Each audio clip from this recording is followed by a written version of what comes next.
wabarakatuh. Innal hamdalillah nahmaduhu wa nasta'inuhu wa nastaghfiruhu wa nastahdihi wa na'udzu billahi min shururi anfusina wa min sayyiati a'malina. May yahdihillahu fala mudilla lahu wa may yudlil fala hadiya lahu. Asyhadu an la ilaha illallah wa asyhadu anna Muhammadan abduhu wa rasuluh. Rabbi shrah li sadri wa yassir li amri wa hlul 'uqdatam min lisani yafqahu qawli. Amma ba'du. Bagi Tuan Imam, Tuan Bilal, para asatizah, tuan-tuan guru, tuan-tuan dan puan-puan para jemaah dimuliakan oleh Allah Subhanahu wa taala. Alhamdulillah. Syukur kepada Allah Subhanahu wa taala dengan taufik dan hidayah daripadanya dapat kita bertemu pada malam Ramadan ini. Mudah-mudahan pertemuan kita dirahmati dan diberkati oleh Allah Subhanahu wa taala. InsyaAllah sedikit masa kita buat perkongsian, tuan-tuan. Kita sudah masuk fasa-fasa terakhir bulan Ramadan. Malam ni malam yang ke-22 kan. Alhamdulillah kita nampak banyak masjid-masjid dan surau-surau menganjurkan qiyamul lail kan dan sebagainya, kerana apa? Menghargai kedatangan Ramadan ini kan. Kerana apa, tuan-tuan? Ramadan ni kalau berlalu dia akan datang balik tahun depan. Tapi kalau kita berlalu, kita pergi tak kembali dah kan. Jadi sebenarnya yang rugi tu kita lah. Ramadan tu dia pergilah, tahun depan dia datang lagi. Tapi kita mungkin ini Ramadan yang terakhir lah, kita pun tak tahu kan. Jadi yang rugi tu nanti pastinya kita lah, kalau kita tak rebut peluang yang ada dalam bulan Ramadan ini. Antara aspirasi ataupun semangat yang dibawa oleh Ramadan ini kepada kita, tuan-tuan, yang saya kira ramai guru-guru, asatizah yang banyak berkongsi adalah membawa kepada takwa kan. Yang ramai orang kan, berceramah-ceramah dan membahaskan tentang takwa ni, dikupas secara detail dan mendalam. Apakah di sana puasa saja ibadat yang boleh membawa ketakwaan kan? Dalam ayat tu Allah Ta'ala sebut, A'udzubillahi minasyaitonirrajim, kutiba alaikumusyiyamu kama kutiba alal ladzina min qablikum la'allakum tattaqun. Difardukan ke atas kamu berpuasa sebagaimana difardukan kepada orang-orang sebelum kamu supaya kamu bertakwa. Apakah puasa sahaja ibadat yang boleh membawa membina ketakwaan, ataupun ibadat lain tak dibuat takwa? Sedangkan khatib kan, khatib setiap Jumaat, orang lelaki yang pergi Jumaat tahulah kan, khatib di mimbar setiap Jumaat pesan ittaqullah, ittaqullah, ittaqullah, kan? Bertakwalah kepada Allah. Disebut umum je dengan melaksanakan segala perintahnya dan meninggalkan segala larangannya. Disebut umum. Dia tak sebut pun puasa lah, tuan-tuan. Tak sebut. Tapi dalam ayat Quran ni Allah Ta'ala sebut puasa tu membawa kepada takwa. Tuan-tuan dan puan-puan sekalian, sebenarnya semua ibadat yang disyaratkan oleh Allah adalah membawa kepada takwa kan? Jadi hasil daripada iman itu, dia punya buah daripada iman itu takwa lah kan. Iman itu membuahkan rasa ataupun hasilnya adalah takwa. Tetapi puasa ni, uniknya puasa ni kerana apa? Dia menjadi shortcut untuk mendapat takwa tu tadi. Kalau ibadat lain ialah solat, kita kena solat, dengan zakat, sedekah, semua boleh bawa kepada takwaan. Dia nak korban kan, korban boleh bawa ketakwaan. Orang nak pergi haji, haji pun bina ketakwaan. Tapi puasa ni, tuan-tuan, dia shortcut. Macam mana shortcut? Sebab puasa ni unik dia. Kita ni di siang hari, kita ni bila berpuasa siang hari, manusia ni, orang beriman ni bila berpuasa siang hari, dia ni dah nak sama macam malaikat lah. Sebab makhluk Allah yang tak makan tak minum ni malaikat.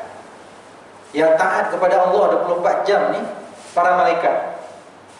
Jadi manusia ni, orang beriman ni bila dia puasa siang hari, dengan puasa yang bukan saja tidak makan dan tidak minum, tetapi menjaga semua ni. Semua dah jaga. Mata, telinga, mulut, tangan, kaki, semua dijaga. Maka dengan ini kan, dia dah hampirlah bersaing lah kan dengan para malaikat ni kan. Sampai dia berbuka, dia makan ala kadar, sambung lagi malam solat tarawih, Kan, lepas tarawih balik rumah, kan, dia tidur awal, besok pagi dibangun 4:30, 5 pagi untuk dia tahajud lagi, qiyam lagi, untuk dia baca Quran lagi, untuk dia istighfar. Jadi Ramadan ini, puasa ni bila dia datang, dia jadi shortcut jalan kepada ketakwaan. Mana mudah sangatlah kata orang kalau kita disiplin, ikut dia punya disiplin Ramadan ni. Kan, kita jaga betul, tidak makan, tidak minum, jaga mata, jaga telinga, semua kita jaga betul, dan kita penuhkan agenda Ramadan itu dengan ibadah, dengan tilawatul Quran, dengan solat tarawih, dengan sedekah, dengan kebajikan-kebajikan, maka dia menjadi jalan pintas untuk kita dapat ketakwaan. Ini uniknya puasa, kan? Uniknya puasa ni datang untuk membawa kita jalan shortcut untuk kita mendapat ketakwaan. Sebab tu rugi, tuan-tuan. Orang yang tak ambil peluang di bulan Ramadan ini, maka dia tak akan dapat lagi peluang yang sama seperti Ramadan. Mana orang nak jadi baik, tuan-tuan, kan? Nak jadi baik, kalau dia nak berubah, maka Ramadan ini satu titik penting, turning point yang sangat penting bagi orang yang nak lakukan perubahan pada diri dia. Dan apakah maknanya dia sudah dapat takwa? Apa buktinya dia dah dapat takwa, tuan-tuan, selepas Ramadan nanti? Macam mana dia? Dia dengan rumah Allah ni macam mana? Kan, kalau di bulan Ramadan dia boleh datang untuk hanya solat sunat di malam-malam Ramadan, kenapa selepas Ramadan dia tak boleh datang untuk solat fardu? Kan, maknanya buktinya dia sudah dapat ketakwaan adalah apa? Dia tambah kuantiti dalam ibadah dia. Kalau dulu sebelum Ramadan mungkin hanya berpada dengan solat fardu saja, maka selepas habis Ramadan dia mula buat solat-solat sunat, jaga sunat rawatib, sikit-sikit lah, walaupun tak boleh buat semua. Okey, ambil yang sunat muakkad tu, macam contoh 2 rakaat sebelum subuh, kan, itu muakkad lah, kan. Okey, jaga yang sunat muakkad. Maknanya adalah, kalau tak dapat buat 12 rakaat sunat rawatib ke, 12 ke 10 ke, buatlah mungkin 2 dan 4. Mana dia sudah mula menambahkan kuantiti dalam ibadah, kan. Mula rasa nak puasa sunat, kan, rasa nak puasa sunat lah. Nanti puasa 6, masuk Syawal, puasa 6. Habis puasa 6 nak puasa Isnin Khamis. Maknanya terpanggil dirinya hasil tarbiyah yang dilalui dalam bulan Ramadan. Ataupun meningkatkan kualiti ibadahnya. Kualiti itu pun penting juga. Bukan saja kita meningkatkan kuantiti, tapi kualiti. Kalau sebelum ni kita nak solat tu cepat je, tapi lepas habis Ramadan kita rasa kena solat lama sikit lah, kan. Kalau dulu solat inna ataina qul huwallah, inna ataina qul huwallah, setan yang ganggu semayang pun malas nak ganggu. Di ini tak ada surah lain nak baca, kan. Okay? Tapi lepas habis Ramadan, kita tambah rasa nak baca panjang sikit, rasa nak tambah kuantiti, kualiti ibadah kita. Ini buktinya kita beroleh ketakwaan. Jadi tuan-tuan, sebab tu buah, kan, ketakwaan itu dia akan melahirkan istiqamah kita dalam ibadah. Istiqamah ni kalau ringkas, kalau kita terjemahkan tu maknanya konsisten lah, berterusan. Kan? Kita berterusan terus menerus dalam ketaatan kepada Allah. Mana bukan bermusim. Bukan mana habis Ramadan ni balik kepada kehidupan yang lama sebelum Ramadan, kan. Mana ahli maksiat kembali balik kepada maksiat dia, kan. Maknanya semua balik kepada cara hidup asal sebelum Ramadan. Maknanya Ramadan tak membawa apa pada diri dia, hanyalah lapar dan dahaga, sebagaimana disebut oleh Nabi dalam hadis, kan. Hanya dapat lapar dan dahaga saja. Maka buktinya apa? Kita konsisten, kita terus menerus dalam melaksanakan ketaatan. Betul Allah Ta'ala sebut dalam surah Fussilat, innal ladzina qalu rabbuna Allah tsumma istaqamu, kan, mereka yang mengatakan Tuhan kami adalah Allah, kemudian mereka tsumma istaqamu, kemudian mereka istiqamah, tatanazzalu alaihimul malaikatu, akan turun kepada mereka malaikat, alla takhafu wa la tahzanu, jangan kamu takut, jangan kamu bersedih, wabshiru bil jannati allati kuntum tu'adun, bergembiralah dengan syurga yang dijanjikan. kepada kamu oleh Allah Subhanahu Wa Taala. Orang yang nak istiqamah dalam ibadah ini, pertama dia mempunyai matlamat yang jelas, tuan-tuan. Kan? Kita ni, okay, kita puasa ni, apa motivasi kita dalam berpuasa ni? Kerana apa? Lillahi ta'ala. Kadang-kadang kita tengok orang buat social eksperimen. Kalau tengok dalam YouTube ke Facebook ke kan, dia buat social eksperimen. Dia buat challenge kepada non-Muslim untuk berpuasa. Non-Muslim kan, mereka suruh mereka berpuasa. Nak berpuasa sehari pun kadang mereka tak mampu. Mungkinlah dia nak puasa, boleh, okey, saya boleh puasa sehari tu mungkin boleh, tapi nak 30 hari konsisten macam kita ni, belum tentu boleh. Sebab apa? Dia tak ada motivasi. Sebab puasa ni bukan la'allakum tattaqun, bukan. Tapi kerana mungkin cabaran, challenge saja, yang mungkin bertahan sehari dua je. Tapi anak kita yang 7 tahun, 8 tahun tu, subhanallah, kita latih 9 tahun dah puasa penuh, 10 tahun dah puasa penuh, 7 tahun pun dah puasa penuh. Kan? Okey, motivasinya apa? Takwa itu. Lillahi ta'ala, kita puasa ni nak nakkan takwa itu. Mungkin anak kecil lah kita latih dia dengan duit raya lah, hadiah lah, belikan basikal lah, apalah kan. Tak apalah, itu proses pendidikan. Tapi kalau orang bukan Islam, kita nak suruh dia puasa, dia tak mungkin boleh puasa. Mungkin sehari dia boleh lah, tapi nak suruh dia puasa 30 hari, dia tak ada motivasi. Macam kita, motivasi kita apa? Takwa itu. Kerana matlamat kita tu jelas. Sebab tu dalam ayat ni Allah Ta'ala sebut, orang yang nak istiqamah, mindset dia kena jelas. Apa dia? Allah. Innal ladzina qalu rabbuna Allah. Mereka yang mengatakan Tuhan kami adalah Allah. Kemudian istiqamah, semua istaqamu, dan mereka istiqamah. Istiqamah ni maksudnya apa? Bukan maksudnya terus dalam ketaatan, langsung tak buat maksiat, langsung tak alpa, tak cuai, bukan. Ada orang salah faham dengan bila istiqamah ni, kan? Aku tak boleh langsung, kalau aku buat maksiat ni maknanya aku dah mungkir janji lah, kan? Aku dah berdosa lah ni. Okay, bukan maksudnya tak berdosa, dia mungkin akan cuai juga, manusia. Kan? Kadang-kadang tertidur lah, terlambat bangun dah waktu subuh, terlepas dah, kan, letih sangat, kan? Tertidur. Okey? Tapi apa berlaku pada orang macam ni? Maknanya dia betulkan balik, cepat kembali balik dalam track. Taubat, istighfar, balik semula. Tersilap langkah lagi, taubat, istighfar, balik semula. Jangan kita jatuh dalam tipu daya syaitan. Syaitan ini memang nak jadikan kita orang yang berputus asa dengan rahmat Allah. Bila kita nak berubah je, syaitan datang, alam kau ni janganlah nak jadi baik sangat. Dia hantar, kan, di kalangan manusia-manusia, ejen-ejen dia lah, kan. Kalau orang nak berubah, datang kawan-kawan dia, alam kau ni macamlah bagus sangat, kan, apa, orang sindir, orang mengata, orang troll, macam-macam, supaya orang ni rasa down, tak ada semangat nak berubah, tak ada motivasi nak berubah. Tapi kalau jelas matlamat dia, innal ladzina qalu rabbuna Allah, mereka yang mengatakan Tuhan kami adalah Allah. Matlamat kita jelas, kan? Kita nak tuju kepada Allah. Macam kita baca dalam doa iftitah kita tu, inna salati wa nusuki wa mahyaya wa mamati lillahi rabbil alamin. Sesungguhnya solatku, ibadatku, hidupku, matiku kerana Allah Ta'ala. Ini ikrar kita baca dalam iftitah. Dalam solat kita baca doa iftitah ni, ini ikrar kita, janji kita kepada Allah. Apa yang kita buat adalah semua untuk Allah Subhanahu Wa Ta'ala. Orang istiqamah ni jelas matlamat dia. Dia nak tuju kepada Allah, bukan lain. Bukan dia nak tuju pada manusia, bukan dia nak pujian manusia, bukan dia nak sanjungan manusia. Bukan manusia, bukan target dia. Target dia adalah Allah. Orang ini apa berlaku? Kerana istiqamah ni memerlukan proses yang panjang, tuan-tuan.